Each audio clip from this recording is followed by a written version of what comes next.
ठाण्यात नालेसफाईत मोठा झोल झाल्याचं उघडकीस आलं आहे। या प्रकरणी ठेकेदाराविरोधात पालिका आयुक्त सौरभ राव यांनी ॲक्शन घेतली असून नालेसफाईच्या कामात चुना लावणाऱ्या 7 जणांना नोटिसा बजावण्यात आल्या आहेत। तसंच या सर्व कंत्राटदारांकडून 28 लाखांचा दंड वसूल करण्याचे आदेशही आयुक्तांनी प्रशासनाला दिले आहेत। त्यामुळे झोलझपाट कारभार करून मलई लाटणाऱ्या ठेकेदारांचे धाबे दणाणलेत। ठाणे महापालिका हद्दीत 10 एप्रिलपासून नालेसफाईची कामं सुरू करण्यात आली। मोठा गाजावाजा करत शिंदे गटाच्या महापौर शर्मिला पिंपळकर यांनी मुंब्रा परिसरातून या मोहिमेची सुरुवात केली। शहरात कुठेही पावसाचं पाणी तुंबू नये आणि पूरस्थिती निर्माण होऊ नये यासाठी नालेसफाईची कामं 5 जूनपर्यंत पूर्ण करावीत असेही त्यांनी आदेश दिले होते। शहरातील सुमारे 186 लांबीच्या नाल्यांच्या सफाईसाठी 7 वेगवेगळ्या ठेकेदारांची नियुक्ती करण्यात आली। दरम्यान नाली सुरळीत प्रवाहित ठेवणं ही संबंधित ठेकेदाराची जबाबदारी आहे। मात्र प्रत्यक्षात नाली सफाई न झाल्याने मुसळधार पावसात अनेक ठिकाणी नाल्यांमध्ये गाळा साचला आणि त्याचा फटका ठाणेकरांना सोसावा लागला।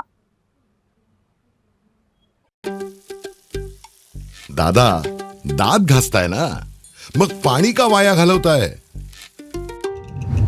ताई, भांडी घासा नाहीतर फोन पहा, पण नळ का चालू ठेवलाय? अंघोळ झाली ना करून, मग शॉवर चालूच? कपडे धुताय पण पाणी वाया जातंय, त्याचं काय? गाडी अशी धुताय आणि उद्या पाणी कायमचं संपलं तर?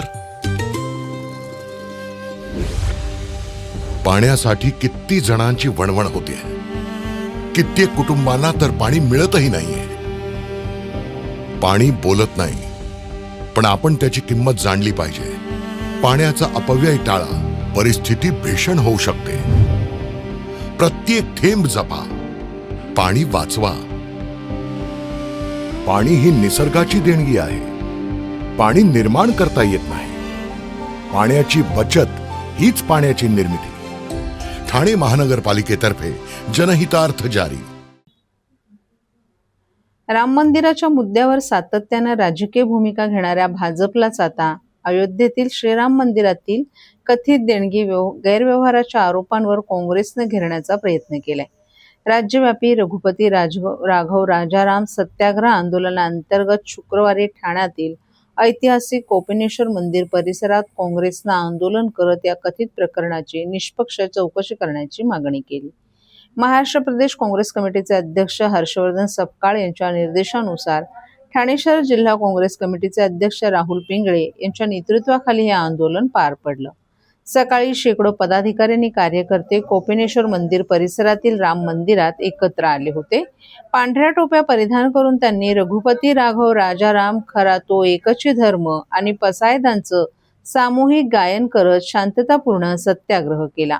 यावेळी कार्यकर्त्यांनी भक्तांच्या श्रद्धेवर हल्ला केला, रामाच्या दानपेटीवर मारला डल्ला, तसंच राम नाम जपना परायामाल अपना अशा आशयाचे फलक झळकवत निषेध व्यक्त केला।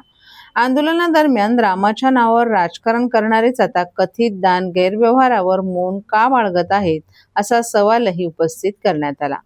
यावेळी बोलताना राहुल पिंगळे यांनी रामाच्या आणि धर्माच्या नावावर राजकारण करणाऱ्यांनी या कथित प्रकरणाची नैतिक जबाबदारी स्वीकारावी अशी मागणी केली। या कथित गैरव्यवहाराची निष्पक्ष चौकशी करून दोषींवर तातडीने कठोर कायदेशीर कारवाई करण्यात यावी अशीही त्यांनी मागणी केली। या आंदोलनात ठाणे काँग्रेसचे अध्यक्ष राहुल पिंगळे यांच्यासह प्रदेश पदाधिकारी गजानन देसाई, मधु मोहिते, विश्वास उटगी, राजेश जाधव, शीतल आहेर, मिलिंद खरांडे, सेवा दलाचे अध्यक्ष रवी कोळी, उमेश कांबळे, विविध सामाजिक संस्थांचे प्रतिनिधी डॉक्टर संजय मुंगो, वंदना शिंदे, जगदीश खैरालिया यांच्यासह सर्व स्तरातील पदाधिकारी आणि कार्यकर्ते मोठ्या संख्येने सहभागी झाले होते।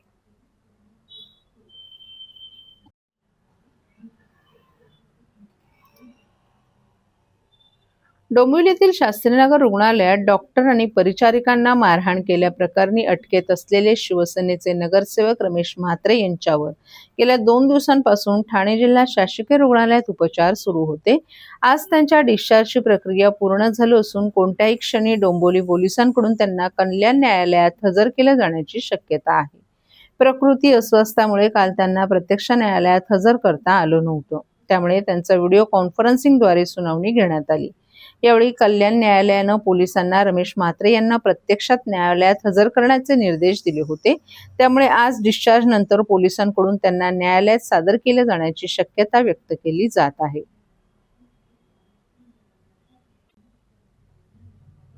लुईसवाडी येथील आरटीओ कार्यालयाजवळ मुसळधार पावसादरम्यान झाड कोसळून गंभीर जखमी झालेल्या धर्मवीर नगर येथील पांडुरंग विठ्ठल भुवड वय वर्ष 64 यांचे गुरुवारी उपचारादरम्यान निधन झाले. या घटनेमुळे शहरातील धोकादायक झाडे आणि आपत्ती व्यवस्थापनाच्या कार्यपद्धतीवर पुन्हा प्रश्नचिन्ह निर्माण झाले.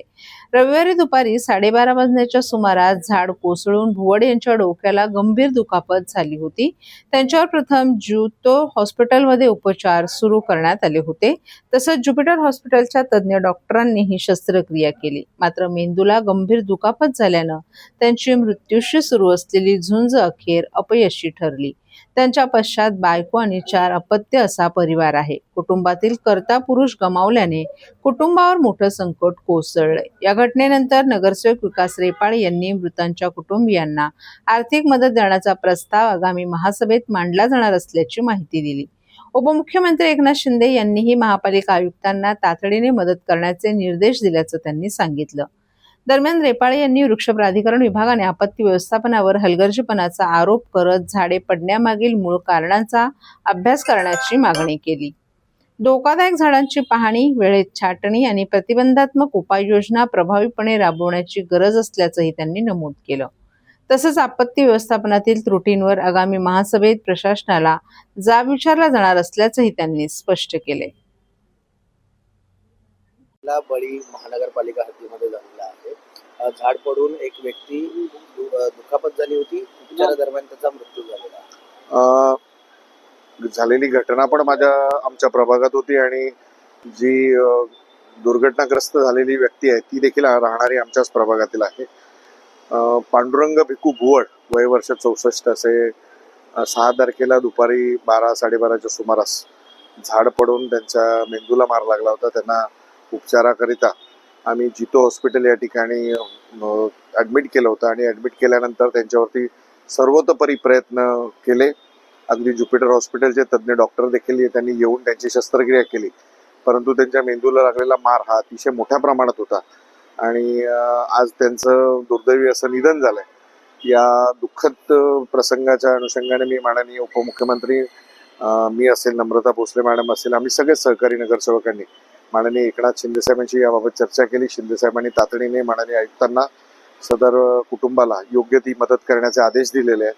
मी माननीय आयुक्तांना मी असेल, नम्रता भोसले मॅडम असेल, आम्ही आत्ता भेटून तसेच माननीय महापौर यांना देखील आम्ही भेटून या घटनेची माहिती दिली आणि त्याच्या अनुषंगाने त्या कुटुंबाला मदत करण्याच्या अनुषंगाने येत्या महासभेत तसा प्रस्ताव आणण्याच्या सूचना माननीय महापौरांनी प्रशासनाला दिल्यात. माननीय आयुक्तांनी देखील याबाबत अतिशय संवेदनशीलरित्या मदत करण्याचं जाहीर केलेलं आहे. ठाणे शहरात झालेल्या पावसाच्या पार्श्वभूमीवर महापौर शर्मिला पिंपळकर यांनी महापालिकेच्या सर्व प्रभाग समिती सहाय्यक आयुक्तांची तातडीने बैठक घेतली. या बैठकीत सर्व सहाय्यक आयुक्तांना समन्वयानं कार्यवाही करण्याचे निर्देश देण्यात आले. शहरात कोणतीही आपत्कालीन परिस्थिती उद्भवल्यास त्यावर त्वरित नियंत्रण मिळवण्यासाठी प्रत्येक विभागाने सज्ज राहावं, तसंच नागरिकांच्या सुरक्षिततेला सर्वोच्च प्राधान्य द्यावे अशा सूचना महापौरांनी दिल्या आहेत. प्रभागाचा प्रमुख अधिकारी म्हणून सहाय्यक आयुक्तांनी केवळ कार्यालयात बसून चालणार नाही. आपल्या प्रभागात काय घडत आहे, कोणत्या समस्या आहेत, कोणत्या ठिकाणी धोका निर्माण होऊ शकतो याची प्रत्यक्ष माहिती ठेवली पाहिजे. सर्व सहाय्यक आयुक्तांनी ऑन फील्ड उतरून त्या प्रभागातील स्थानिक नगरसेवकांची समन्वय साधणं गरजेचं असल्याचंही महापौरांनी नमूद केलं. कोणत्याही दुर्घटनेस विलंब, समन्वयाचा अभाव किंवा निष्काळजीपणा कारणीभूत ठरल्यास संबंधित अधिकाऱ्यांना वैयक्तिकरित्या जबाबदार धरलं जाईल. सर्व तक्रारींचे निराकरण त्याच दिवशी करण्यावर भर देण्यात आला असून आपण स्वतः वेळोवेळी प्रत्यक्ष पाहणी करणार असल्याचंही त्यांनी स्पष्ट केले. नागरिकांच्या सुरक्षिततेच्या बाबतीत कोणत्याही प्रकारची हयगय सहन केली जाणार नाही असा कठोर इशाराही देण्यात आला. पावसाळ्याच्या कालावधीत सर्व अधिकारी आणि कर्मचाऱ्यांचे मोबाईल क्रमांक 24 तास कार्यरत ठेवणं बंधनकारक करण्यात आलं आहे. तसंच प्रत्येक विभाग प्रमुखाने आपल्या अधीनस्थ कर्मचाऱ्यांना याबाबत लेखी सूचना देण्याचेही आदेश देण्यात आले आहेत. सद्यस्थितीत पावसाने उघडीप घेतली असून पावसामुळे शहरात अनेक ठिकाणी वृक्ष आणि फांद्या पडल्या आहेत. रस्त्याच्या कडेला पडलेल्या हिरवा कचरा उचलून फुटपाथ नागरिकांसाठी मोकळे करून देण्याच्याही त्यांनी सूचना दिल्यात. पावसामुळे निर्माण झालेले खड्डे, उघडी गटारे, मॅनहोल्स आणि सार्वजनिक शौचालयांमधील चेंबर्स यांची तातडीने तपासणी करून दुरुस्ती करण्याचे आदेश संबंधित कार्यकारी अभियंत्यांना देण्यात आले. वाहतूक कोंडीची प्रमुख कारण म्हणून रस्त्यांवरील पूरस्थिती, अनधिकृत वाहनतळ आणि फेरीवाल्यांचा उल्लेख या बैठकीतही करण्यात आला. धोकादायक आणि अनधिकृत होर्डिंगचं सर्वेक्षण करून असुरक्षित होर्डिंगचे तातडीने हटवण्याचे आदेश देण्यात आले आहेत. पावसाळ्यात कचरा साचून नाले तुंबण्याच्या घटना टाळण्यासाठी सर्व उघड्या कचरा ठिकाणांची विशेष पाहणी करून स्वच्छता मोहीम राबवण्याचेही निर्देश देण्यात आले. रस्त्यांवर किंवा सार्वजनिक ठिकाणी कचरा पडून राहणार नाही याची दक्षता घेण्याबरोबरच रोगराई रोखण्यासाठी औषध फवारणी करण्याच्याही सूचना देण्यात आल्या. दूषित पाण्यामुळे उद्भवणाऱ्या साथीच्या रोगांचा धोका लक्षात घेऊन जलस्रोतांच्या गुणवत्तेची तपासणी वाढवण्याचे आदेश पाणीपुरवठा विभाग आणि आरोग्य विभागाला देण्यात आले. शहरातील पूरप्रवण आणि तीव्र परिस्थिती निर्माण होणाऱ्या ठिकाणी आवश्यक पंप, मनुष्यबळ, लाईफ जॅकेट, दोरखंड, बॅरिकेड्स आदी साधन सामग्रींसह यंत्रणा सज्ज ठेवण्याचे आदेशही देण्यात आले आहेत. अशा ठिकाणी 24 तास नियंत्रक आणि प्रतिसाद यंत्रणा कार्यरत ठेवण्याचे निर्देश आपत्ती व्यवस्थापन विभागाला देण्यात आले आहेत. ठाण्यातील कळवा परिसरातील गावदेव मैदानाजवळ चोरट्यांनी एका रात्री 3 वाहनांच्या बॅटऱ्या चोरून नेल्याची धक्कादायक घटना उघडकीस आली आहे. मिळालेल्या माहितीनुसार 2 चोरटे रिक्षातून घटनास्थळी आले. त्यांनी झाडाच्या आड रिक्षा उभी करून अवघ्या 15 ते 20 मिनिटात 3 वाहनांच्या बॅटऱ्या चोरून पसार झाल्याचा प्रकार समोर आलाय. हा संपूर्ण प्रकार परिसरातील सीसीटीव्ही कॅमेऱ्यात कैद झाला असून फुटेजच्या आधारे पोलिसांकडून चोरट्यांचा शोध सुरू आहे. या घटनेमुळे कळवा परिसरातील वाहनधारकांमध्ये भीतीचं वातावरण निर्माण झालं असून रात्रीच्या गस्तीमध्ये वाढ करण्याची मागणी स्थानिक नागरिकांकडून केली जात आहे. वाहतूक ऑपरेटरसाठी व्यावसायिक वाहने खरेदी करण्यासाठी सोपी आणि विश्वासार्ह कर्ज सुविधा. कर्ज मर्यादा 1 कोटी रुपयांपर्यंत, 5 वर्षांची परतफेडीची मुदत, आकर्षक व्याजदर. TJSB fleet term loan. TJSB सहकारी बैंक लिमिटेड, भरोसे का बैंक, भविष्य का bank. Asset backed credit loan. व्यवसाय आणि आर्थिक गरजांसाठी मालमत्तेवर आधारित कर्ज. कर्ज मर्यादा 5 कोटींपर्यंत, 120 महिन्यांचा परतफेडीचा कालावधी. विश्वासार्ह वित्तीय भागीदार तुमच्या प्रगतीसाठी. TJSB asset backed credit loan. TJSB सहकारी बैंक लिमिटेड, भरोसे का बैंक, भविष्य का बैंक. तुमच्या व्यवसायासाठी खेळते भांडवल, क्षमता विस्तार, आधुनिकीकरण आणि यंत्रसामग्री खरेदीसाठी विश्वसनीय ओव्हरड्राफ्ट सुविधा. कर्ज मर्यादा 7 कोटींपर्यंत, जलद मंजुरी, 120 महिन्यांचा परतफेडीचा कालावधी. TJSB ODS drop against property. TJSB सहकारी बैंक लिमिटेड, भरोसे का बैंक, भविष्य का बैंक. पावसाळ्यात पिण्याचं पाणी उकळून आणि गाळून वापरण्याचं ठाणे महापालिकेचं नागरिकांना आवाहन. सध्या पावसाळ्याचे दिवस सुरू असल्याने पिण्याच्या पाण्याद्वारे पसरणाऱ्या जलजन्य रोगांचा धोका वाढण्याची शक्यता आहे. दक्षतेचा उपाय म्हणून नागरिकांनी पिण्याचं पाणी उकळून आणि गाळून प्यावं असं आवाहन ठाणे महापालिकेच्या वतीनं करण्यात आले. पावसाळ्यात जलजन्य रोगांचा प्रसार होण्याची शक्यता नाकारता येत नसल्याने नागरिकांनी आपल्या इमारतींमधील जमिनीखालच्या तसंच इमारतीवरील पाण्याच्या टाक्यांची नियमित स्वच्छता करावी, तसंच पाण्याच्या टाक्यांचा सभोवतालचा परिसर स्वच्छ ठेवावा असं आवाहन केले. आरोग्याच्या दृष्टीने खबरदारीचा उपाय म्हणून घरगुती वापरासाठी तसंच पिण्यासाठी वापरण्यात येणारं पाणी उकळून आणि गाळून प्यावं.